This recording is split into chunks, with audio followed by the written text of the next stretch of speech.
রংপুরের বদরগঞ্জ লোহানীপাড়া ইউপিতে সকল প্রকার কার্যক্রম বন্ধ।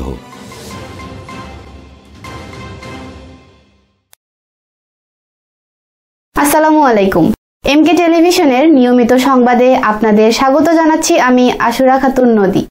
শুরুতেই শুনলেন সংবাদ শিরোনাম, এখন ডেস্ক থেকে বিস্তারিত। রংপুরের বদরগঞ্জ উপজেলার 15 নম্বর লোহানীপাড়া ইউপিতে সকল প্রকার কার্যক্রম সহ বন্ধ আছে গ্রাহক সেবা। বৈষম্য বিরোধী ছাত্র আন্দোলনে সরকার পতনের পর থেকে পরিষদের পাওয়া যাচ্ছে না চেয়ারম্যানকে, ফলে এলাকাবাসী বিভিন্ন সেবা থেকে বঞ্চিত হচ্ছে। জনদুর্ভোগ কমাতে প্যানেল চেয়ারম্যান করার সিদ্ধান্ত নিলেও দেখা যায় নানান জটিলতা। গঠন করা হয়নি প্যানেল চেয়ারম্যান, তালা ঝুলছে ইউনিয়ন পরিষদের দরজায়। ওয়াহিদুল ইসলাম, নিউজ ডেস্ক, এমকে টেলিভিশন। শেষ করছি এমকে টেলিভিশনের নিয়মিত সংবাদ। এতক্ষণ সাথে থাকার জন্য সবাইকে অসংখ্য ধন্যবাদ।